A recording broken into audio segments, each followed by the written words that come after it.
Olá, graça e paz, sejam todos bem-vindos. Esse é o nosso plano Lendo a Bíblia em 365 dias e hoje é o 14º dia. Sejam todos bem-vindos. Desde já eu peço que você deixe o seu like, que você deixe o seu comentário e que você compartilhe. Aqueles pedidos que eu tenho feito aqui a cada dia, não custa nada, você vai gastar aí 1, 2 minutinhos para poder ajudar esse canal a crescer e alcançar mais pessoas com a palavra de Deus. Tá bem? O texto de hoje está em Gênesis, capítulos 38, 39 e 40. Tá bem? E aqui, lembrando, né? Eu gosto sempre de dar dois anúncios bem importantes aqui. Um deles é o nosso Café com Palavra, que acontece de segunda a sexta, às 7h30 da manhã. E o outro é o Teologia para Todos, a sexta turma, que começará na próxima segunda-feira. Então, às 19h30, segunda-feira, nós temos a primeira aula aqui pelo canal do YouTube. Tá bem? Vamos orar? Pai, em nome de Jesus, nós te louvamos por esse dia, pela tua palavra, pela bênção, pela dádiva, Senhor, de poder ler a tua palavra. Obrigado, Jesus, e que esta palavra transforme nossas vidas para a glória do teu nome. Amém e amém. Texto na tela, deixa eu ajustar aqui, capítulos 38, 39 e 40. Vamos lá. Gênesis capítulo 38, Judá e Tamar. Aconteceu por esse tempo que Judá se afastou de seus irmãos e se hospedou na casa de um adulamita chamado Ira.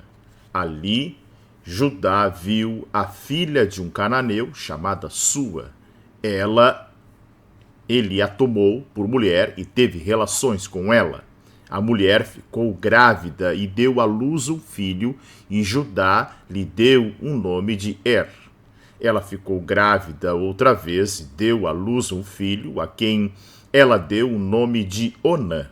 Mais uma vez ela ficou grávida e deu à luz outro filho, a quem ela chamou de Selá.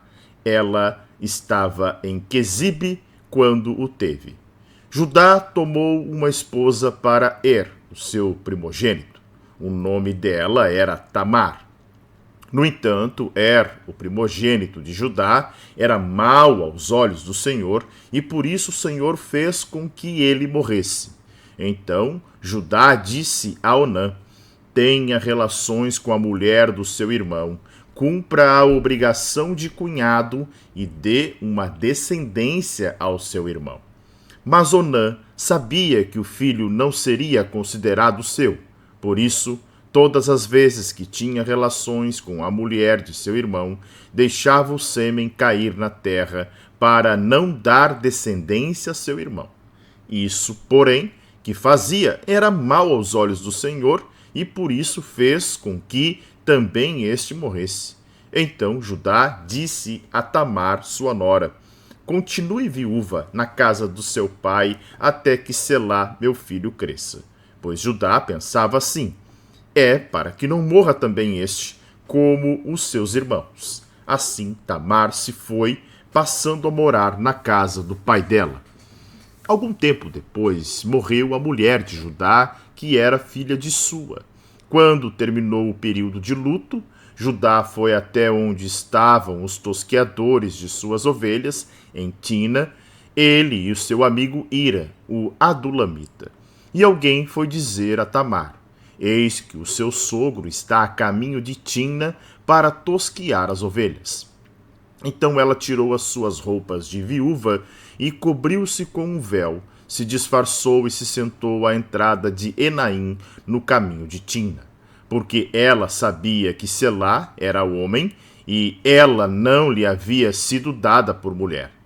Quando Judá viu, pensou que se tratava de uma prostituta, pois ela havia coberto o rosto. Então se dirigiu a ela no caminho e lhe disse: venha, quero ter relações com você. Acontece que ele não sabia que ela era sua nora. Ela respondeu: o que você me dará para ter relações comigo? Ele respondeu: eu mando para você um cabrito do meu rebanho. Ela perguntou: você deixa comigo alguma garantia até mandar o cabrito? Ele respondeu: que garantia posso deixar com você? Ela disse: o seu selo, o seu cordão e o cajado que você tem na mão. Ele lhe deu os objetos, teve relações com ela e ela ficou grávida dele. Tamar se levantou e foi embora. Tirou o véu e pôs outra vez as suas roupas de viúva. Judá enviou o cabrito por meio do Adulamita, seu amigo, para reaver a garantia que tinha deixado com a mulher, mas ele não a encontrou. Então o amigo de Judá perguntou aos homens daquele lugar: onde está a prostituta cultual que costumava ficar junto ao caminho de Enaim? Responderam: aqui não havia nenhuma prostituta cultual. Ele voltou a Judá e disse: não encontrei a mulher. E além disso, os homens do lugar me disseram que lá nunca houve nenhuma prostituta cultual. Judá respondeu: que ela fique com aquelas coisas para si, para que não venhamos a passar vergonha. Eis que mandei o cabrito, mas você não encontrou a mulher. Passados quase 3 meses, foram dizer a Judá: a sua nora Tamar se prostituiu, pois está grávida. Ao que Judá respondeu: tragam-na para fora para que seja queimada. Quando a estavam trazendo para fora, ela mandou dizer ao sogro: estou grávida do homem a quem pertencem estas coisas. E disse mais: veja se reconhece de quem é este selo, este cordão e este cajado. Judá os reconheceu e disse: ela é mais justa do que eu, porque não a dei a selar meu filho. E nunca mais teve relações com ela. E aconteceu que, estando ela para dar à luz, havia gêmeos no seu ventre. Ao nascerem, um pôs a mão para fora e a parteira, tomando-a, amarrou nela um fio vermelho, dizendo: este saiu primeiro. Mas recolhendo ele a mão, o outro nasceu primeiro. E a parteira disse: como rompeu a saída? E lhe deram o nome de Pérez. Depois nasceu o irmão em cuja mão estava o fio vermelho, e lhe deram o nome de Zera. Gênesis capítulo 39. José na casa de Potifar. José foi levado para o Egito e Potifar, o oficial de Faraó, comandante da guarda egípcio, comprou-o dos ismaelitas que o tinham levado para lá. O Senhor Deus estava com José, que veio a ser homem próspero e estava na casa de seu dono egípcio. Potifar viu que o Senhor estava com José e que tudo o que ele fazia, o Senhor prosperava em suas mãos. Assim, José achou favor diante dos olhos de seu dono e o servia. E ele pôs José por mordomo de sua casa e lhe passou às mãos tudo o que tinha. E desde que Potifar o fez mordomo de sua casa e encarregado de tudo o que tinha, o Senhor abençoou a casa do egípcio por causa de José. A bênção do Senhor estava sobre tudo o que tinha, tanto em casa como no campo. Potifar confiou tudo o que tinha às mãos de José, de maneira que não se preocupava com nada, a não ser com o pão que comia. José tinha um belo porte e boa aparência. Assim, depois de algum tempo, a mulher de Potifar pôs os olhos em José e lhe disse: venha para a cama comigo. Ele, porém, recusou e disse à mulher do seu dono: escute, o meu senhor não se preocupa com nada do que existe nesta casa, porque eu estou aqui. Tudo o que tem ele passou às minhas mãos. Não há ninguém nesta casa que esteja acima de mim. Ele não me vedou nada, a não ser a senhora, porque é a mulher dele. Como, pois, cometeria eu tamanha maldade e pecaria contra Deus?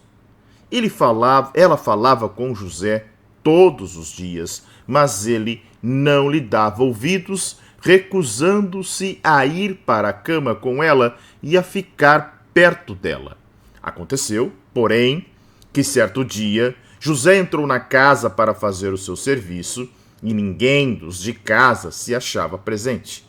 Então, ela o pegou pela roupa e lhe disse: venha para a cama comigo. Ele, porém, deixando a roupa nas mãos dela, saiu, fugindo para fora.